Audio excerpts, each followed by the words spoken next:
for this afternoon is taken from John chapter 18, verse 37. However, for the context sake, we will be reading from verse 28 until verse 14. At alam ko, nakalagay dyan, verse 37 lang. It's okay, but I will be reading from verse 28. And later on, we will focus on verse 37. John chapter 18, verse 28 to 40, ito po yung sinasabi. Then they led Jesus from the house of Caiaphas to the governor's headquarters. It was early morning. They themselves did not enter the governor's headquarters so that they would not be defiled, but could eat the Passover. So Pilate went outside to them and said, "What accusation do you bring against this man?"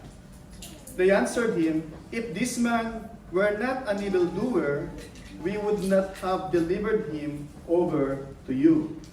Pilate said to them, "Take him yourselves and judge him by your own law." The Jews said to him, "It is not lawful for us to put anyone to death." This was to fulfill the word of Jesus had spoken to show by what kind of death he was going to die. Verse 33, so Pilate entered his headquarters again and called Jesus and said to him, "Are you the king of the Jews?" Jesus answered, "Do you say this on your own accord, or did others say it about me?" Pilate answered, "Am I a Jew? Your own nation and your chief priests have delivered you over to me. What have you done?" Jesus answered, "My kingdom is not of this world. If my kingdom were of this world, my servant would have been fighting, that I might not be delivered over to the Jews. But my kingdom is not of this world." Then Pilate said to him, "So you are king?" Jesus answered, "You say that I am a king. For this purpose I was born, and for this purpose I have come into the world, to bear witness to the truth. Everyone who is of the truth, listen to my voice." Pilate said to him, "What is truth?" After he had said this, he went back outside to the Jews and told them, "I find no guilt in this man.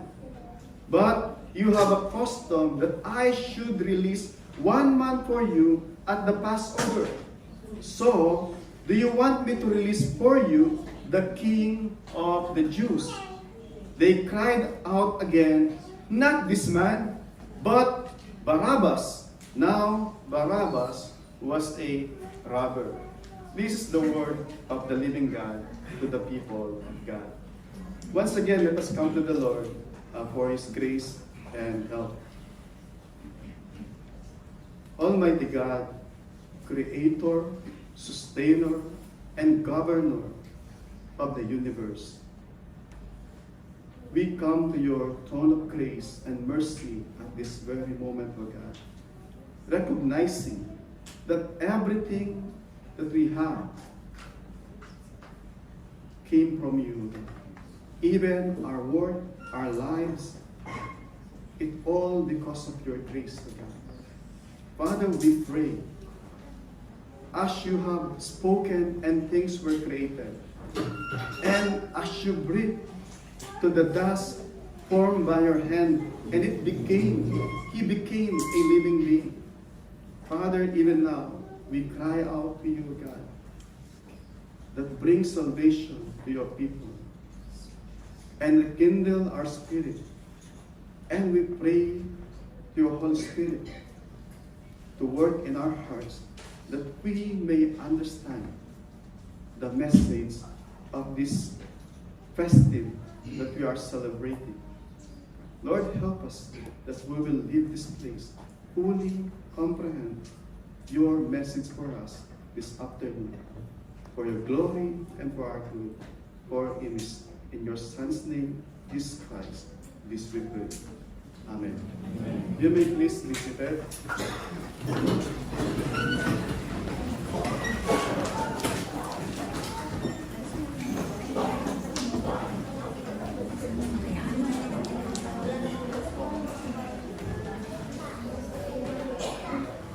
brothers and sisters, friends and guests,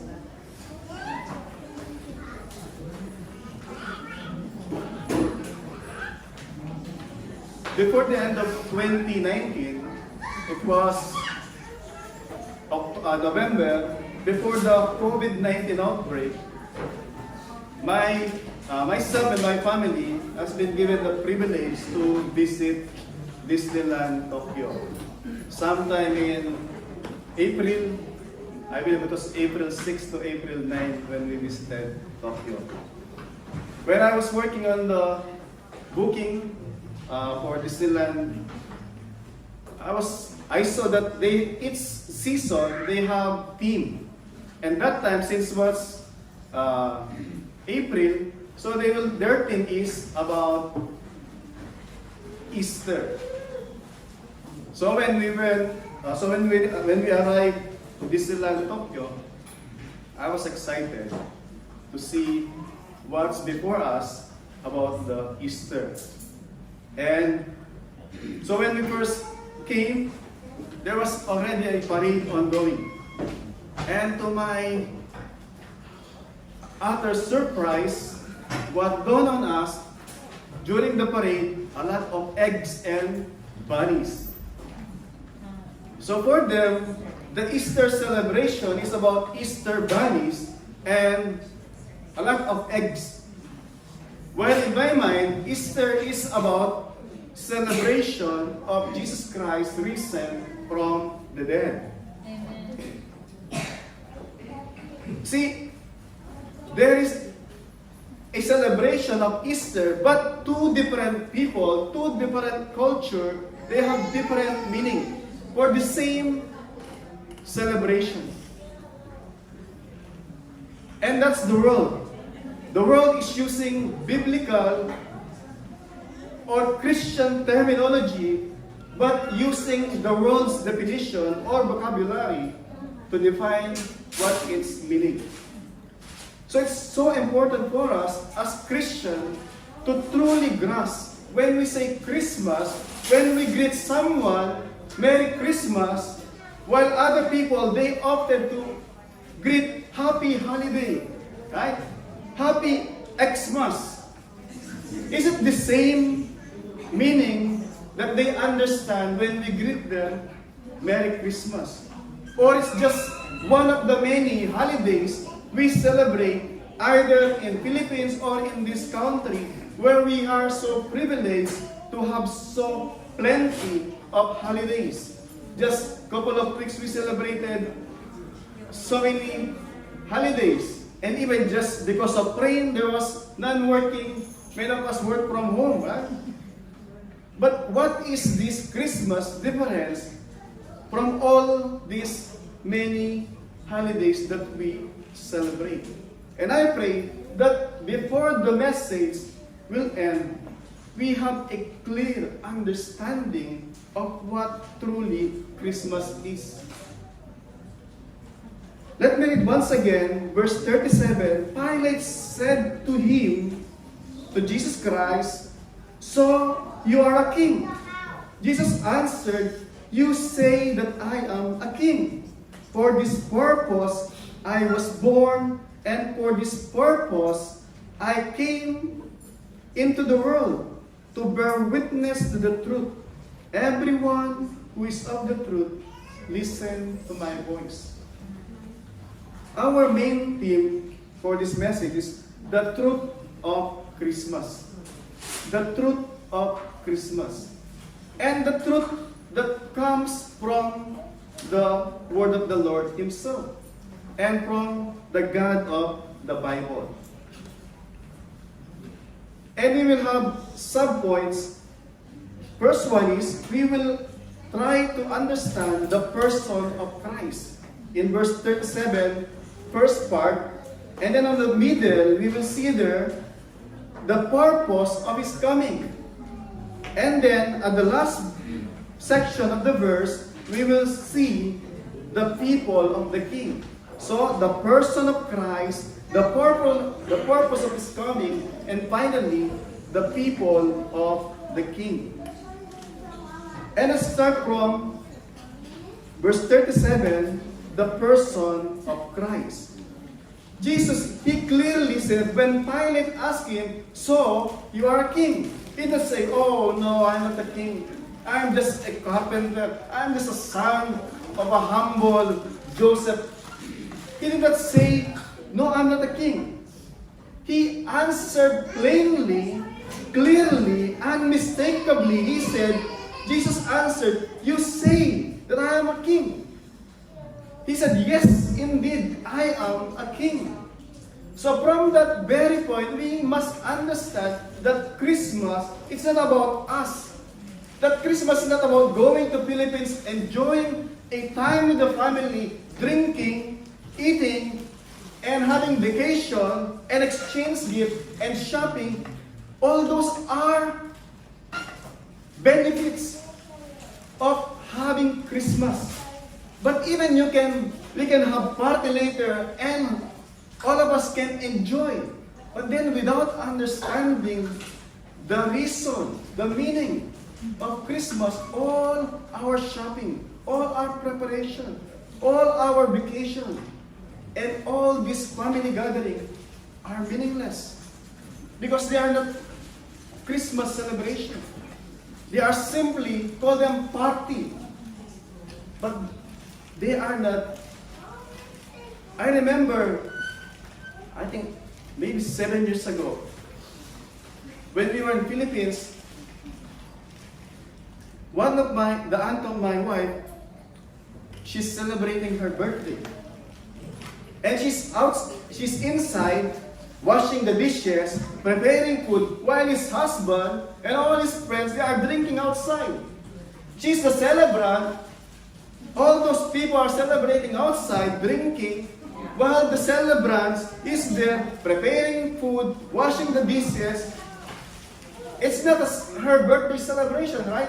It's those drunkards celebrating the benefits of the birth of supposed to be celebrant of that occasion.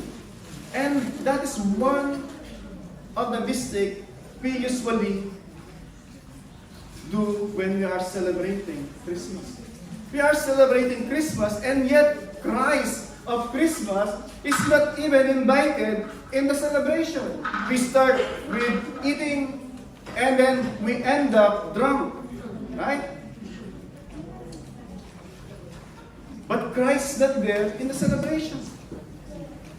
And I pray, as I have said earlier, I pray that we will have a clear and biblical understanding of Christmas. So point number 1, as I've said, Christ said that, yes, He is a king. So Jesus is king. John chapter, even in the prior verses, John chapter 18, verse 33, when Pilate instigated him, verse 33, so Pilate entered the headquarters again and called Jesus and said to him, are you the king of the Jews? The high priest and the Jewish nation, they brought him to Pilate, wanting to kill him, because they cannot kill him, but Pilate has the authority to put him to death if proven that he's guilty of the charges. So Pilate asked him whether he's the king of the Jews. And he said, yes, indeed, on verse 36, even actually, verse 36, Jesus answered before the verse 37. Verse 36, my kingdom is not of this world. Jesus Christ is saying he is indeed a king, and yet his kingdom is not of this world. Again, Christ acknowledged that he's a king, but his kingdom is not earthly. It's not earthly kingdom. His kingdom, he said, is not of this world. Because his kingdom is a righteous kingdom. All those who belong to his kingdom, they are people that are considered righteous. Unlike this world, Even Pilate himself is corrupt. And even, he said, at the end of verse 36, if my kingdom is of this world, my servant, he has a servant, would have been fighting. But since his kingdom, he's not expecting that Christians should fight against the government. There was, before the establishment of the Jewish nation, even in the book of Deuteronomy, in the book of Torah, the last books of the Pentateuch, in the Deuteronomy, before they were settled in the land of Canaan. So from Egypt, they wandered 40 years in the wilderness because God chastised them. They were so stubborn, and only the second generation entered the promised land, the land of Canaan. And even then, before Moses died, in giving them blessing, he said, one day, Moses prophesied, one day you will ask for a king. God is their king. God is their savior. He delivered them from the land of slavery in Egypt. But Moses prophesied that one day you will ask for a king. Let me read for you Deuteronomy chapter 17.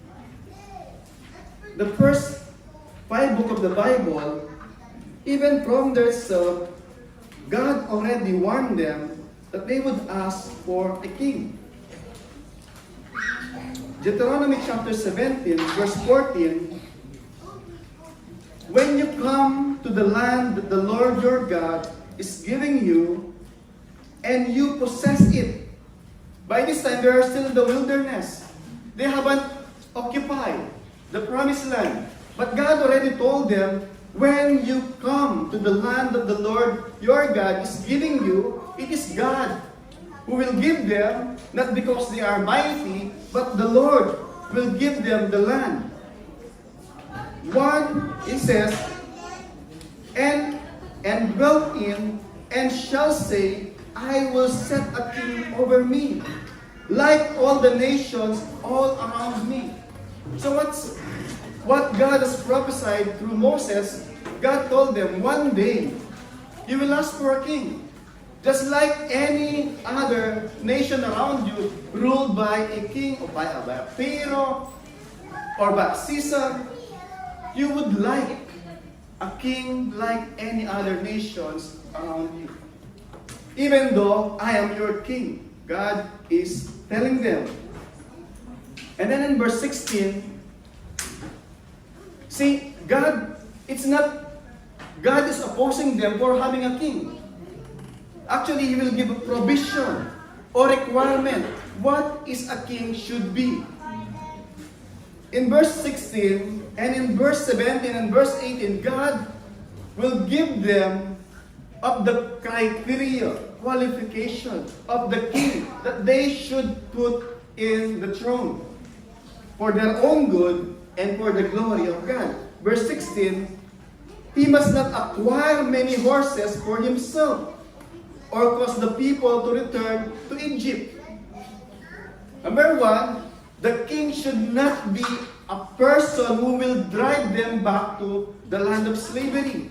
And horses during that time, now we have Fortuner, we have Mercedes, we have BMW. That time, camel and horses are the means. It's not car where we have nowadays. So what he's saying is, the king that you should appoint, he will not turn you back, or he will not make you think of or returning to the land of slavery to Egypt. You have been there already. You have been slave once in your life. Do not try to go back to the land of slavery. That is verse 16. And then verse 17 is striking. It says, verse 17, it is God speaking. And he shall not acquire many wives for himself. See how God is, in his moral law, he said, the king that you will put to the throne, he should not acquire many wives.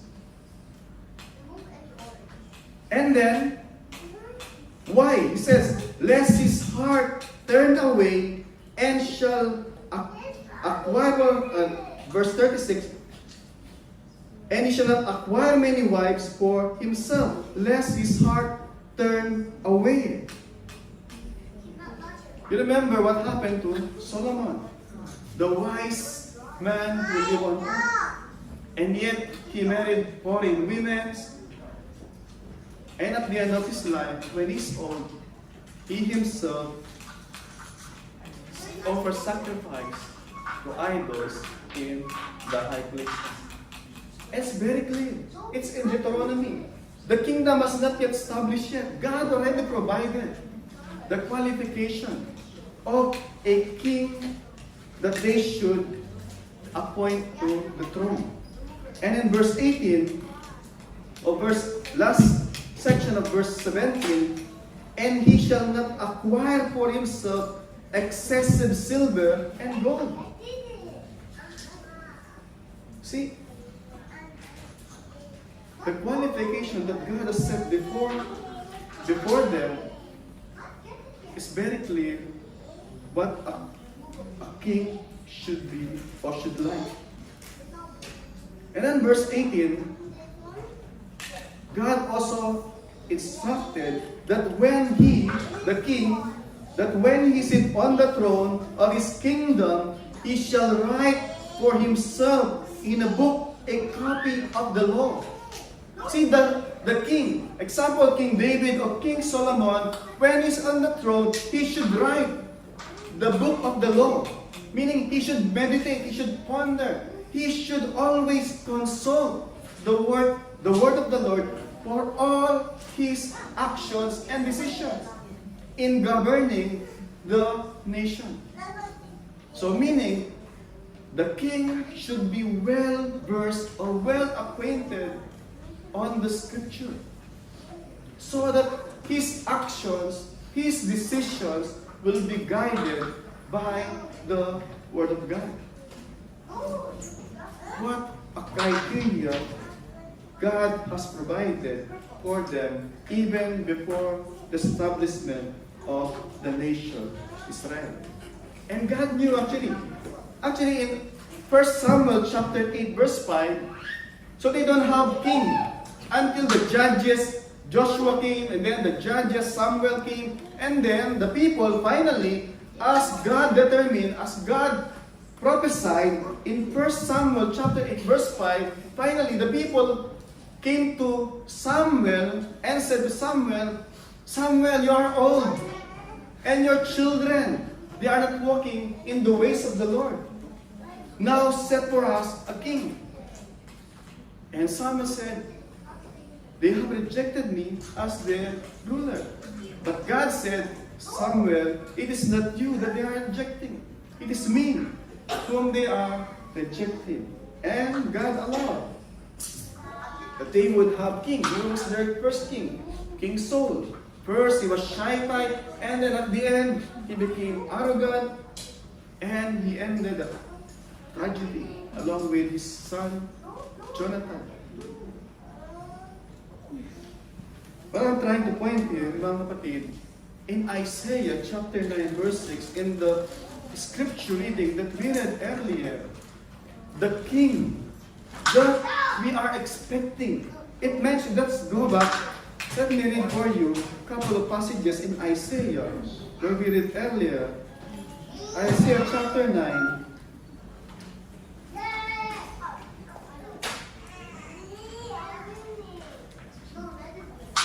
Isaiah chapter 9 verse 6, when the book of Isaiah was written, they were already as a nation. So Deuteronomy, they were not yet established as a nation because they were still in the wilderness going to possess land of Canaan. But in Isaiah, when the book of Isaiah was written, they were so stubborn, they are worshiping other gods, and God told them, because you are adulterer, spiritual adulterer, because God is their Savior and God called them the bride of God. But they worship Baal, they worship Asherah, they worship many other gods, and so God told them, because of your idolatry, I will send the Assyria to conquer you. And it was happened that the northern tribe was conquered by Assyria. And then he sent prophets warning the southern tribe, because by that time Israel is divided, northern tribe and southern tribe. He said to the southern tribe, see what happened to your sister. They were already deported to Assyria, and Assyria imported people to the land. If you will not turn back from your idolatry, you too will be chastised. And they did not turn back from their idolatry. And God sent Babylon. So they were occupied by Babylon. And Nebuchadnezzar deported them to Babylon. So the book of Isaiah, when this one was written, they were already chastised by God. But God told them, in your helplessness, in your hopelessness, while I'm chastising you, while I'm disciplining you like a father, I will provide a hope. One day, there will be a king. As I've stated in Deuteronomy chapter 17, this king will meet those qualifications. Isaiah chapter 9, verse 6, it says, unto us a child is born, unto us a son is given. The government shall be upon his shoulder, and his name shall be called Wonderful Counselor, Mighty God, Everlasting Father, Prince of Peace. Of the increase of his government, of peace will be no end. It says, peace will be everlasting. Because, why? It says there, on the throne of David, so it's not David, but from the line of David, over his kingdom to establish it and to uphold with justice and righteousness. For the seal of the Lord of hosts will do this. It says, because the Lord will do this. His kingdom is a kingdom of justice and righteousness. It's not a kingdom of political rivalry. It's not a kingdom of corruption. But it's a kingdom marked by holiness.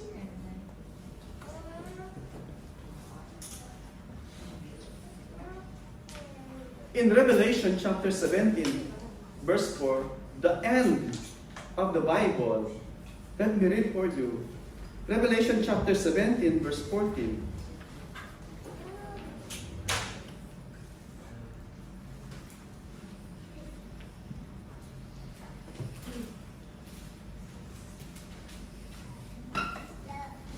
Revelation chapter 17, verse 14, it says, they will make war on the Lamb, and the Lamb will conquer them, for he is the Lord. For he is the Lord of lords and King of kings, and those who are with him are called the chosen and faithful.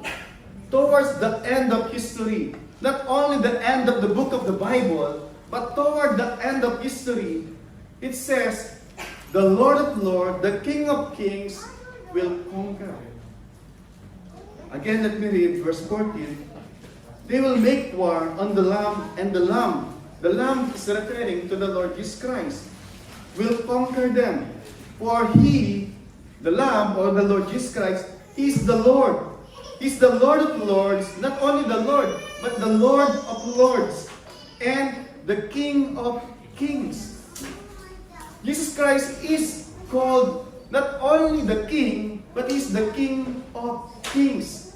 There are kings indeed, but He is not only a king, but He is the King of kings, and He's Lord of lords. And after two chapters, chapter 19, verse 16, almost end of the book, Revelation chapter 19, verse 16, it says, once again, on his robe, he's wearing a robe, and on his robe and on his thigh, he has a name written, King of kings and Lord of lords. That is our Lord Jesus Christ. That was the one born in Bethlehem, in a manger, like a lamb, a baby.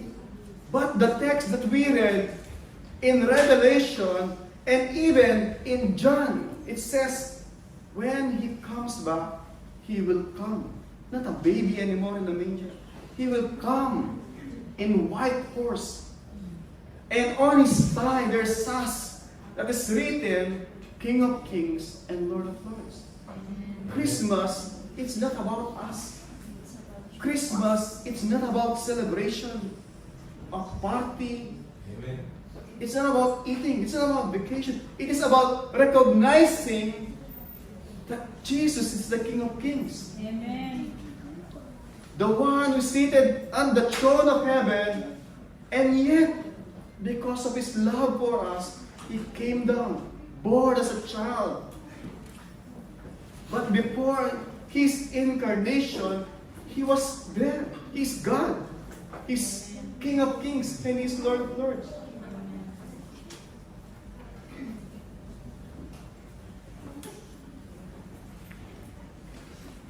Second point, so He's not only the King of Kings or the person of Christ, but our passage also tells us the purpose of His coming. Why He came. He's seated in the throne, worshipped by angels, and He's there in heaven, reigning. Not only in heaven, but reigning in the universe that He created. Why came to heaven, came to earth? And the text before us tells us why He came to this world. Going back to our text, John chapter 18.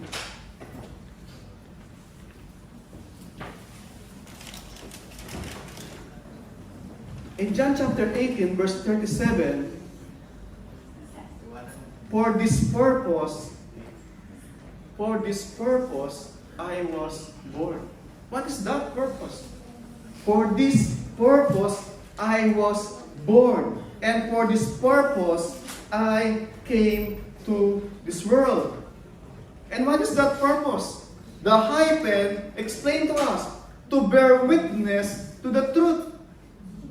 So His purpose why He came is to bear witness of the truth. Pilate asked later on what is the truth? And then he turned away. Someone who asks, what is the truth? And then turn your back, is not interested of the truth. Right? It's a cynicism. What's truth? But the Lord Jesus Christ tells us that He came to bear witness of the truth. Hebrews chapter 1. Let me read for you Hebrews chapter 1, verse 1 and 2. I'm reading a lot of biblical passages because I want us to understand and to have the confidence that what I'm saying here are not merely product of my dream, but these are the very word of the living God, that they came from the Bible. Hebrews chapter 2, or chapter 1, verse 1 and 2, long ago, it says, long ago, at many times, in many ways. So long time ago, many times, many ways, God spoke. God is a speaking God. God, He loves to communicate. God's love to speak to us. And He wants us to hear, to listen to Him. God spoke to our fathers and by the prophets. So God spoke through the prophets. But in verse 2, but in these last days, He has spoken to us by His Son. So it says, God in time past, He talked to us by angels, by prophets. In so many ways, God talks to us by His heavenly creation. But in the last days, He has spoken to us by His Son, whom He appointed the heir of all things, through whom all He created the world. Hebrews chapter 1 verse 2, it says, God spoke to us in the last day, this day, through His Son, who is the heir and who is the author or by whom He created the world. Jesus Christ is the means by which God created the world. It's also stated in Colossians chapter 1, verse 16. That King, the King of Kings, He is also the Creator of heaven and earth. And He's the one God uses to communicate His message to us. The Jewish nation, for 40 years, after the close of Malachi, from book of Malachi to Matthew, there was a years of silence. There was a prophetic drought in the land of Israel. And that is one of the punishment, curse on them, not to hear a voice from the Lord. But then, when John the Baptist in the wilderness, crying out in the wilderness, repent, make the way of the Lord straight, every hill, flatten them, and hills flatten them, and lake Tambakan, lake to be filled. What John the Baptist came and declaring is, the Messiah, the King of Kings is coming. Make ready the way of the Lord. That was the message of John the Baptist. That was the ministry of John the Baptist, to prepare the way of the Lord. And again, in John chapter 1, the same book where we are studying, it says, in John chapter 1,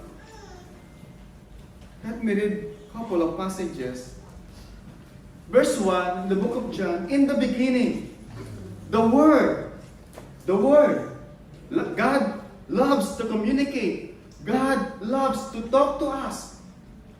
And in the beginning, in Hebrews 1, chapter 1, verse 1 and 2, God talks to us through His Son. And in John chapter 1, in the beginning, just as in Genesis chapter 1, in the beginning, God said, let there be, and things were created.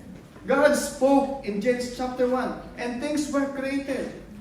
And in John said, in the beginning was the Word, and the Word was with God, and the Word was God. The Word was with God, and the Word was God. And who is that Word? Verse 12, in verse 4, if you will read John chapter 1, it's talk about Jesus Christ being with the God the Father, and He's the Word. God loves to communicate to us, and God communicates to us in the last day by His Son, and His Son became the Word. And verse 14, and the Word became flesh and dwelt among us. The Word that's there with the Father, with God, who is the tools in creation, He came to this world and He became flesh and dwelt among us. He tabernacled among us. He dwelt with us in flesh. That is Isaiah chapter 9 is talking. A child unto us is born. A child unto us is given. Is given to us. In John chapter 1, verse 8, John chapter 10, let me read John chapter 10, verse 8.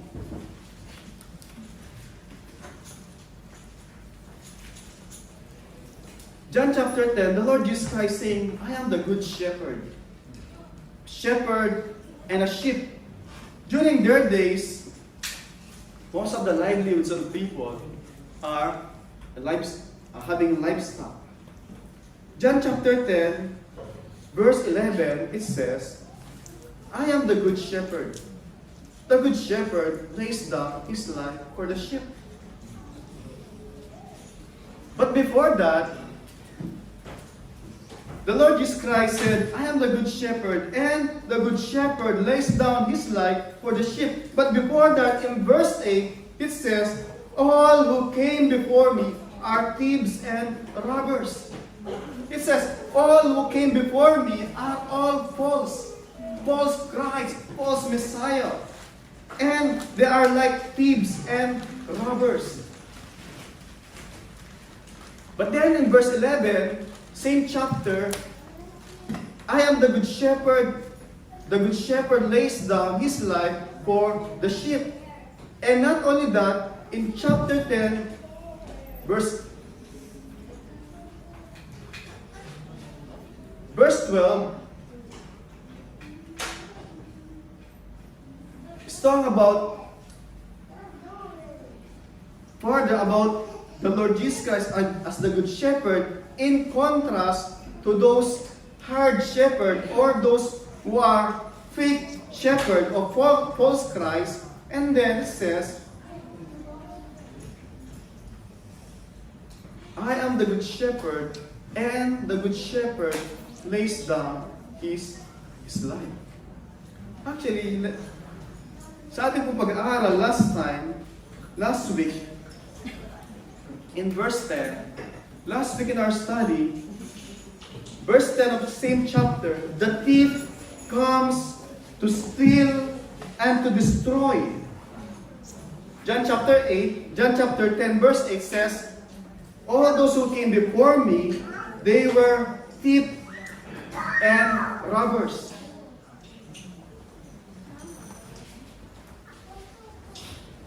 John chapter 10, verse 8 says, there were those false Christs that came before me. But they are all thieves and robbers. Thieves and robbers. And then in verse 10, the same chapter says, the thief comes to steal and kill and destroy. So those charlatans, those fake, those false Christs, they came or they are coming, it says, to steal, to kill, and to destroy. But in contrast, it says, but I came that you may have life. Christ said, I came that you may have life. Jesus came, he says, that you may have life. What is the purpose why Christ came? It says, he came that you may have life. Christ came that we may have life. Yung daw po magnanakaw, sabi niya, ay napaparito para magnakaw, pumatay. Pero ako'y naparito nang kayo ay magkaroon ng buhay. In John chapter 14, verse 6, sabi ng Panginoong Jesus, ako ang daan, ako ang buhay, at ako ang katotohanan. Amen. Then, pinapaalala sa atin, apart from Christ, you are dead. There's no hope.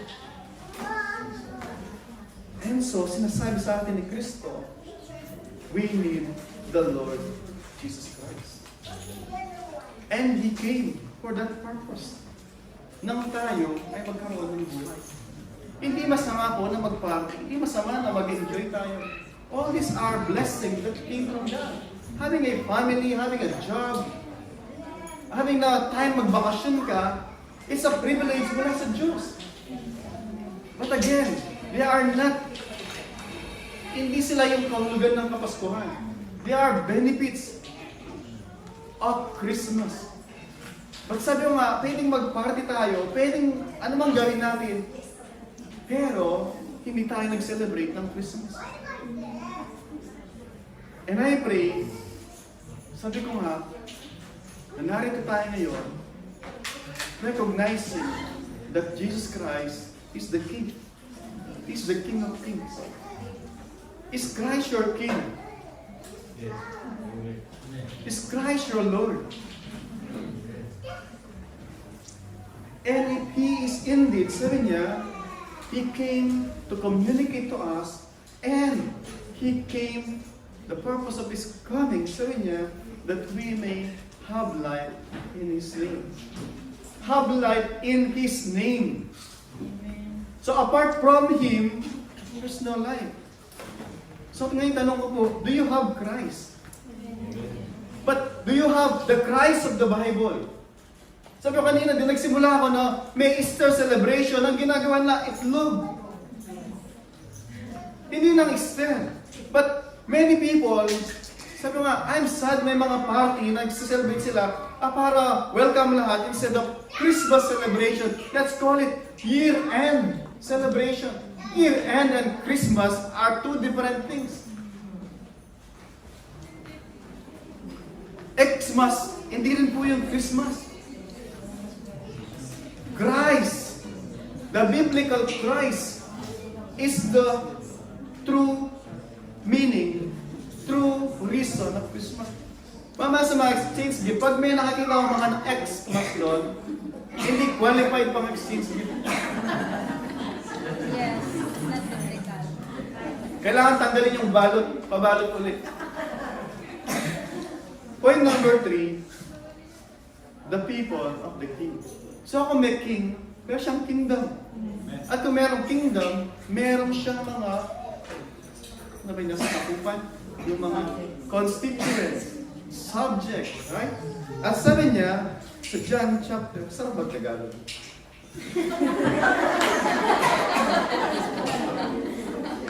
Sabi niya, everyone who is of the truth, listen to my voice. Lahat daw po na nandun sa katotohanan ay tumatalima sa kanyang tinig. Amen. Everyone who is of the truth, listen to my voice. Those are the people of the king. Those who are of the truth. Sabi ng Panginoon Jesus sa John chapter 10 verse 3, John chapter 10 verse 3, sabi niya, to him the gatekeeper opens. The sheep hear his voice, and he calls his sheep by name. Sabi niya, sabi ng Panginoon, ako ang mabuting pastol. At meron akong mga pastol, tinatawagan ko sila. God communicates to His Son. Sabi niya, I call them by name. Sabi niya, oh, they see. Melissa, He called them by name. It means intimacy. He know them by name. Kayo po ba ay tupa ng Panginoong Jesus? Amen. Kung hindi po kayo tupa, sabi niya sa kabila, later on, there are those, in contrast to the sheep, there are those goats. And the Lord Jesus Christ said, verse 3, to him the gatekeeper opens, the sheep hear his voice, and he calls his sheep by name. It says, the Lord Jesus Christ asked the shepherd, he called his own by their name. And his people respond to him because they knew his voice. Verse 13. In John chapter 10, verse 13, John chapter 10, or verse 14, I am the good shepherd. I know my own, and my own know me. What an intimacy we have in God. It says, I am the good shepherd, and I know my own, and my own know me. We are not alien with our God. So the people of the king knew his subjects, and his subjects knew their king. Do you know your king? In Job chapter 25, verse 4, Job asks, let me read quickly. Job chapter 25. Job chapter 25, verse 4. Job said, Job is suffering. Satan came to the Lord and said, "Oh Satan, have you seen my servant Job? There's no one like him. He is a man who is righteous, blameless, upright, and turning away from evil." And then Satan said, he is worshiping you, he's blessing you. Because you have protected him, you are giving him all this blessing. And God said, "Okay, he's in your hand. Do what you please, but do not take away his life." And so Job has had boils in his head, toes, and then still Job did not curse God. And God again told Satan again told God, people are selfish. As long as you don't take their lives, they will still worship you. And then, okay, take his children. He has 10 children. And then Satan took them all. And then what left to him is his beloved wife, to whom his wife said, "Do you still hold on to your faith? After all this, you lost all your possession. Look at yourself. What a pitiful you are. And you lost all your children. Will you still hold on to your faith?"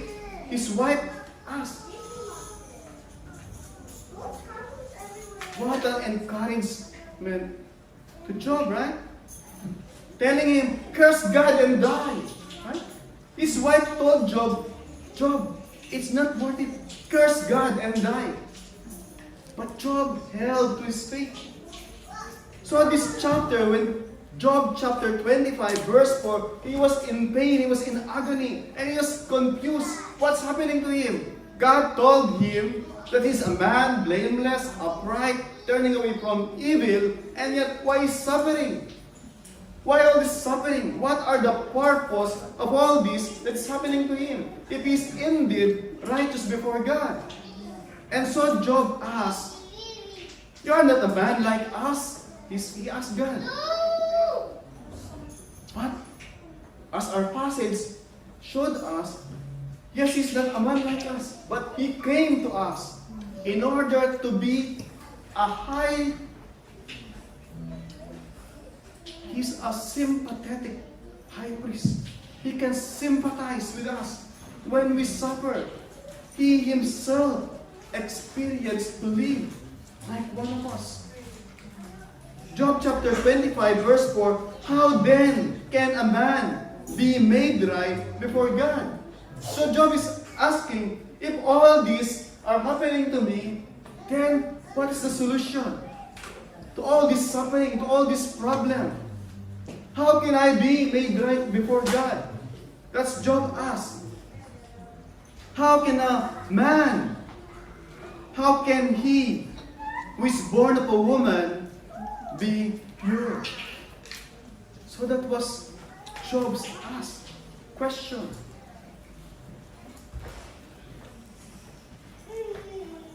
And John chapter 20,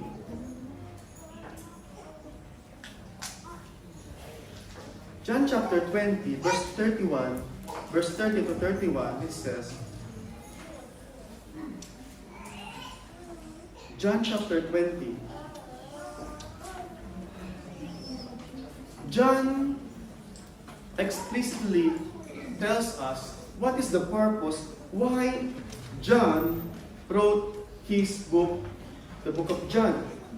It tells us, verse 30 of John chapter 20, "Now Jesus did many other signs in the presence of the disciples, which are not written in this book."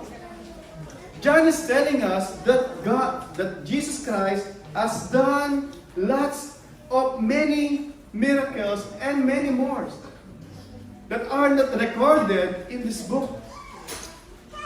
Again, John is telling us, if God would write what Christ has done while He is in this earth, the book will not be sufficient to record all what He has done. But, it says, but, or when you hear but, however, this is the purpose why God allowed John to pen at least the book of John. He gave us the reason in verse 21. But these are written so you may believe that Jesus is the Christ, the Son of God, and that by believing you may have life in His name. The purpose why God communicates to us through His Son, through all these pages of Scripture, so that we may believe that Jesus is the Son of God, and that by believing that He is the Christ, that He is the Son of God, we may have life in His name. Amen. Life and Christ, they are inseparable. That's why Christ said, if anyone is in Christ, even though you die, yet you will live again. We will die. All of us will die. But if we are in Christ, we will live again. And then in 1 John chapter 5, verse 13, 1 John chapter 5, verse 13,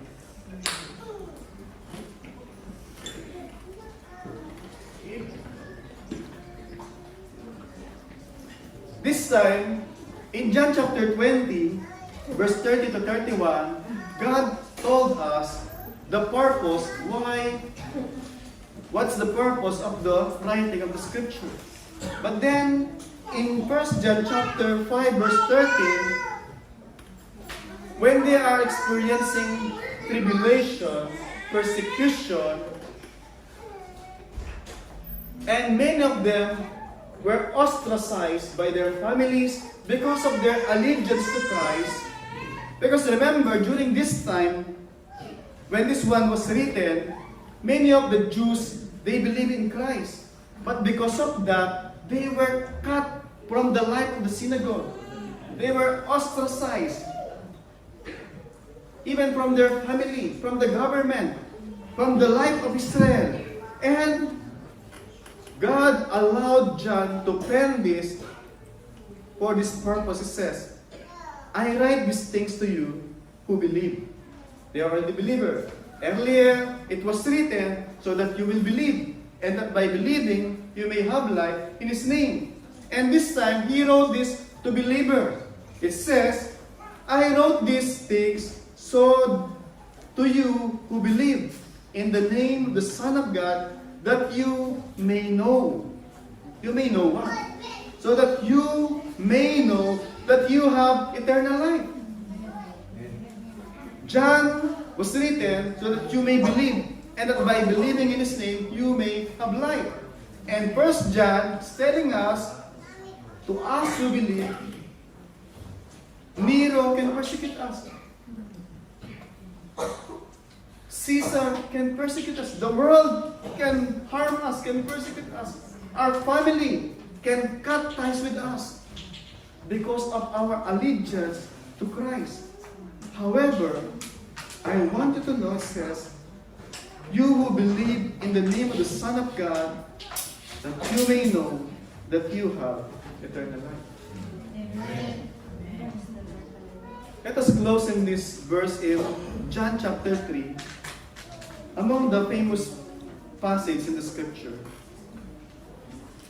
John chapter 3, starting from verse 14. And I will close in these verses. John chapter 3, verse 14 to 15. Verse 14, it's Christ speaking. And as Moses is talking about the wilderness, remember earlier I mentioned before entering the promised land, the land of Canaan, they were there for 40 years in the wilderness, God chastising them because of their stubbornness, because of their disobedience, because they are so ungrateful to what God has done, taking them from the land of slavery, and God should have brought them to the promised land for 11 days. But because of their stubbornness, they spent 40 years in the wilderness. And what happened? verse 14 of John chapter 3, as Moses lifted up the serpent in the wilderness, so the Son of Man must be lifted up. When God chastised them because of their disobedience, grumbling, God sent snakes, serpents in the wilderness. And anyone who got bitten by the snake, they died. But when the people cried, Moses, Moses, plead to us before God. And God told Moses, okay, though all these people deserve to die, though all these people deserve to die, and I can recreate, make a new man to bring to the land of Canaan. Okay, I will make provision for all these stubborn, sinner, disobedient people. Make a serpent, bronze serpent, and put it in a pole. Put it in a pole, and anyone who got bitten by a snake, if they look to the pole, they will be saved. God is saying, the sin, the snake that cause of their death because of their disobedience, God will make a provision. He will put that snake in the pole, and anyone who will look there will be saved. And then in verse 15 it says, that whoever believes in Him, so that the Son of Man, so also the Son of Man, Christ, must be lifted up, and that whoever believes in Him may have eternal life. Amen. The Old Testament in the wilderness, that serpent in the pole is a picture.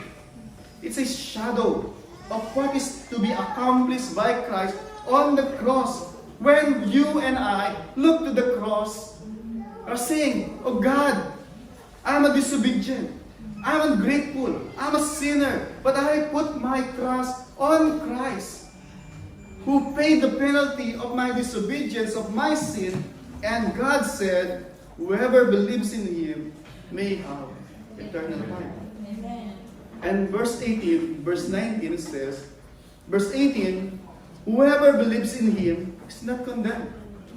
Whoever believes in Him is not condemned. But, merong but, there's a but. However, whoever does not believe is condemned already. If you are not believing Christ, it says, I did not say it. The Bible said, let me read again from start. Whoever believes in Him is not condemned. Not condemned. But whoever does not believe is condemned already.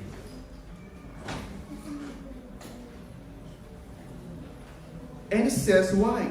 Because he has not believed in the name of the only Son of God. And verse 19, and this is the judgment, and this is the verdict. The light came into the world. Light shone in darkness. And the people loved darkness rather than the light, because their deeds were evil.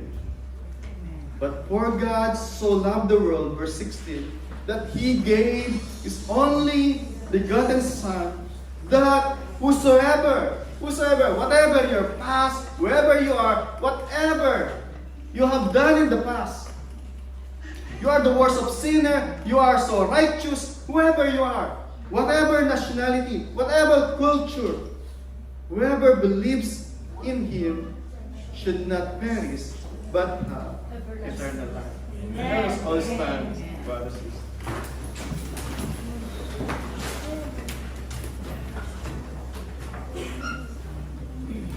I pray that we will celebrate Christmas, commemorating, celebrating that Christmas is God coming down to us to save us from our sin. Again, I pray that in our celebration, it is a commemoration that God came down to save us from our sin. Christmas is God coming down to save us from our sin. And before I close in prayer, I encourage you close your eyes and ask the Lord, Lord, what do you want me to do with this message? Lord, I believe. Help my unbelief.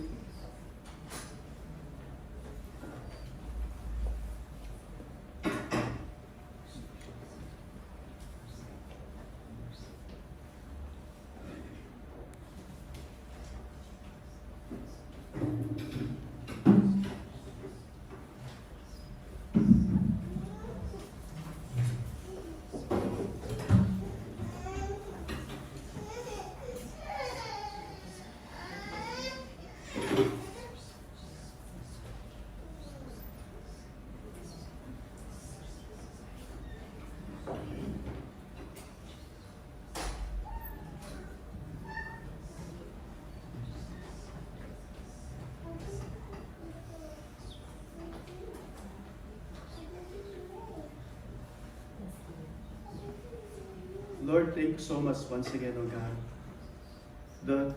Though you are the King of Kings, the Lord of Lords, Creator, Sustainer, Governor of the universe, Lord, you came down to save us from our sins.